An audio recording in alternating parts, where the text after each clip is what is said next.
ኔታንያሁ ዌስት ባንክን ከእስራኤል ጋር እንዲቀላቅሉ አልፈቅድም ሲሉ ትራምፕ ተናገሩ። የዩናይትድ ስቴትስ ፕሬዝዳንት ዶናልድ ትራምፕ ቤንያሚን ኔታንያሁ በእስራኤል ወረራ ስር ያለውን ዌስት ባንክን ወደ ግዛታቸው እንዲቀላቅሉ አልፈቅድም ሲሉ ተናግረዋል። የእስራኤሉ ጠቅላይ ሚኒስትር አርብ ዕለት በተባበሩት መንግስታት ድርጅት ጠቅላላ ጉባኤ ላይ ንግግር ከማድረጋቸው ቀደም ብለው በኦቫል ኦፊስ ለጋዜጠኞች ሀሳባቸውን የሰጡት የአሜሪካው ፕሬዝዳንት እስራኤል ዌስት ባንክን እንድትቀላቅል አልፈቅድም፣ እንደዚህ አይደረግም ብለዋል። ሰኞ ዕለት ከኔታንያሁ ጋር የሚገናኙት ትራምፕ የጋዛ ስምምነት በጣም ተቃርቧል ሲሉ የገለጹ ሲሆን እስራኤል በጋዛ ያለውን ጦርነትና የዌስት ባንክን ወረራ እንድታቆም ዓለም አቀፍ ጫና እየደረሰባት ይገኛል። የምዕራባውያን መንግስታት ለፊልስጤም ነጻ አገርነት እውቅና በይፋ እየሰጡ ባሉበት በዚህ ወቅት ቀኝ ዘመም እስራኤላውያን አካባቢውን መጠቅለልን ዓለም አቀፉን ግፊት ለማስቆም አማራጭ መንገድ አድርገው ይመለከቱታል። በኔታንያሁ የአስተዳደር ጥምረት ውስጥ ያሉ አክራሪ እስራኤላውያን የፊልስጤም ግዛት አካል የሆነ ዌስት ባንክ እንዲቀላቀል ተደጋጋሚ ጥሪ ለኔታንያሁ ሲያቀርቡ ዩናይትድ ኪንግደምና ጀርመን እስራኤል አካባቢውን ከግዛቷ ጋር እንዳትቀላቅል አስጠንቅቀዋል። የተባበሩት መንግስታት ዋና ጸሐፊ አንቶኒዮ ጉተሬዝ ሰኞ ዕለት በተባበሩት መንግስታት ድርጅት እንደተናገሩት ይህ ሞራላዊ፣ ህጋዊና ፖለቲካዊ ወንጀል ነው ብለዋል። ትራምፕ ሐሙስ ዕለት በኦቫል ኦፊስ ለጋዜጠኞች እንደተናገሩት ከኔታንያሁና ከሌሎች የመካከለኛው ምስራቅ መሪዎች ጋር ተነጋግረዋል። ትራምፕ በጋዛ ስምምነት ለማድረግ ምናልባትም ሰላም ለመፍጠር ጭምር በጣም እየተቃረበ ነው ብለዋል።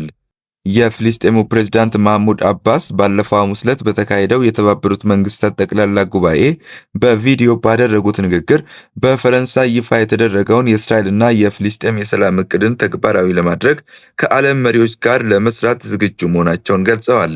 የ89 ዓመቱ አባስ በአካል ወደ ኒውዮርክ ተጉዘው ንግግር እንዳያደርጉ በአሜሪካ መከልከላቸው ይታወቃል። ነገር ግን ካናዳ፣ አውስትራሊያ፣ እንግሊዝ፣ ፖርቱጋል፣ ፈረንሳይ፣ ቤልጅየም፣ ሉክሰምበርግ፣ ማልታ፣ ሞናኮ፣ አንዶራ እና ዴንማርክ ለፊልስጤም መንግስት እውቅና በመስጠታቸው አመስግነዋል።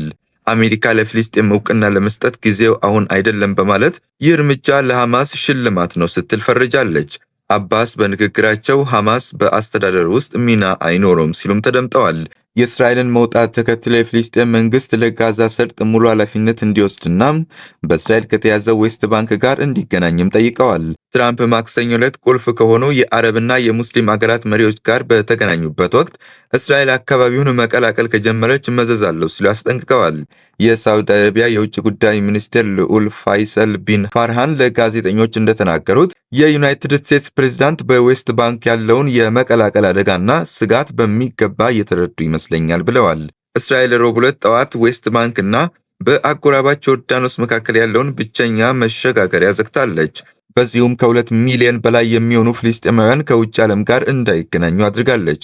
መሸጋገሪያው የተዘጋ 2 የእስራኤል ወታደሮች በአካባቢው በዮርዳኖሳዊ ታጣቂ በጥይት ከተገደሉ ከቀናት በኋላ ነው። ግለሰቡም በስፍራው ተገድሏል። ረቡዕ ዕለት ደግሞ ጋዛ ውስጥ ሴቶችና ሕፃናትን ጨምሮ ከ80 የሚበልጡ ፍልስጤማውያን በእስራኤል መገደላቸውን የአካባቢው ሆስፒታሎች ተናግረዋል። መስከረም 26 ቀን 2016 ዓ.ም በሐማስ መሪነት በደቡብ እስራኤል በተደረገው ጥቃት 1200 እስራኤላውያን ሲገደሉ 251 ሌሎች እስራኤላውያን መታገታቸው ሲታወስ፣ ይህንን ተከትሎ የእስራኤል ጦር ምላሽ ለመስጠት በጋዛ ዘመቻ መክፈቱ ይታወቃል። ከዚያን ጊዜ ወዲህ እስራኤል በጋዛ ባደረሰችው ጥቃት ከ18000 በላይ ሕፃናትን ጨምሮ ቢያንስ 65419 ሰዎች ተገድለዋል። በተባበሩት መንግስታት የሚደገፈው የተቀናጀ የምግብ ዋስትና ደረጃ ምደባ IPC በነሐሴ ወር እንዳስታወቀው በመላው ጋዛ ውስጥ ከግማሽ ሚሊዮን በላይ የሚሆኑ ሰዎች ለረሃብ፣ ለችጋርና ለሞት የሚያጋልጡ አሰቃቂ ሁኔታዎች እያጋጠሟቸው መሆኑን ገልጸዋል። ኔታንያሁ ግን በጋዛ ረሃብ እየተከሰተ ነው መባሉን በተደጋጋሚ ማስተባበላቸው ይታወቃል። የተባበሩት መንግስታት ድርጅት አጣሪ ኮሚሽን እስራኤል በጋዛ ፍልስጤማውያን ላይ የዘር ማጥፋት ወንጀል ፈጽማለች ቢልም የእስራኤል የውጭ ጉዳይ ሚኒስትር የተዛባና ሐሰት በማለት ውድቅ አድርጎታል። በሌላ በኩል እስራኤል ጦርነቱንና ወረራውን እንድታቆም ከፍተኛ ግፊት እየተደረገባት ይገኛል።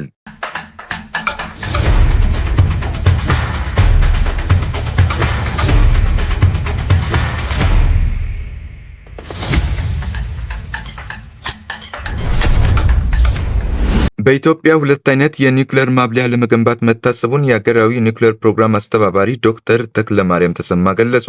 በኢኖቬሽንና ቴክኖሎጂ ሚኒስቴር የሀገራዊ የኒውክሌር ፕሮግራም አስተባባሪ ዶክተር ተክለማርያም ተሰማ ለጋዜጣ ፕላስ እንደገለጹት የምርምር አገልግሎት የሚሰጥና ለኃይል ማመንጫ የሚውል የኒውክሌር ማብለያ በኢትዮጵያ ለመገንባት ታስቧል ብለዋል።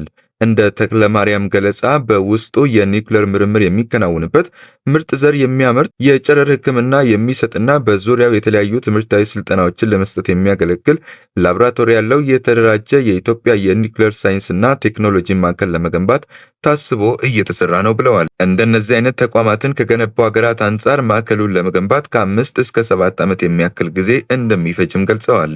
ሌላኛው ኃይል የሚያመነጭ ኤሌክትሪክ ማመንጨት የሚችል የኒውክሌር ኃይል ማመንጫ ፓወር ፕላንት ለመገንባት መታሰቡን አንስተው ይህም ሌሎች ሀገራት ከወሰደባቸው ጊዜያት አንጻር እስከ 10 ዓመታት የሚፈጅ ጊዜ ይወስዳል ሲሉም ጠቁመዋል። በዓለም ላይ ፈረንሳይ፣ አሜሪካ፣ ኮሪያ፣ ቻይና እና ሩሲያ የኒውክሌር ቴክኖሎጂ እንዳላቸው ያወሱት አስተባባሪው እነዚህ ሀገራት ቴክኖሎጂውን ለሌሎች ሀገራትም መገንባት የሚችሉበት ደረጃ ላይ ደርሰዋል ብለዋል። በዚህም መሰረት የኢትዮጵያ መንግስት የሩሲያን ቴክኖሎጂ እንደመረጠ ገልጸው የኒውክሌር ቴክኖሎጂ በተለያዩ ዘርፎች ጥቅም ላይ ማዋል እንደሚቻልም አብራርተዋል።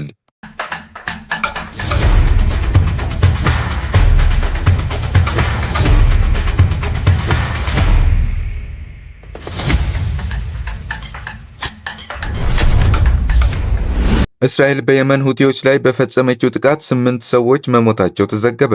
የሁቲ ታጣቂዎች በእስራኤል ላይ በተደጋጋሚ ለሚሰነዝሩት የሰው አልባ አውሮፕላንና የሚሳኤል ጥቃት ምላሽ ለመስጠት የእስራኤል የአየር ኃይል በየመን ከባድ ጥቃት መፈጸሙን የእስራኤል ጦር አስታወቀ።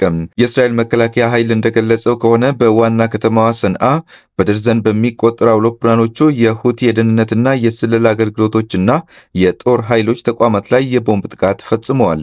በሁቲ የሚመራው የጤና ሚኒስቴር የእስራኤልን ጥቃት አሰቃቂ ወንጀል በማለት የኮነነ ሲሆን የሲቪል ተቋማትና የመኖሪያ ህንፃዎች መመታታቸውንና የ8 ሰዎች ህይወት ማለፉን ተናግረዋል። በእስራኤል የቀይ ባህር ሪዞርት ኢላት ላይ ሁቲዎች በፈጸሙት የሰው አልባ ጥቃት 22 ሰዎች ከቆሰሉ ከአንድ ቀን በኋላ የተፈጸመ ጥቃት ነው።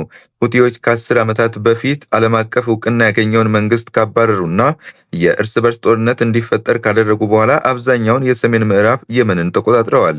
መስከረም 2016 በእስራኤልና በሐማስ መካከል በጋዛ ጦርነት ከጀመረ በኋላ ፍልስጤማውያንን በመደገፍ እስራኤልና ዓለም አቀፍ መርከቦችን በቀይ ባህርና በኤደን ባህረ ሰላጤ ላይ ማጥቃት ጀምረዋል። እስራኤል በየመን ሁቲዎች በአገሪቱ ላይ ለተተኮሱ በመቶዎች ለሚቆጠሩ ሚሳኤሎችና ሰው አልባ አውሮፕላኖች አጸፋዊ እርምጃ በመውሰድ ብዙ የአየር ጥቃት ፈጽማለች።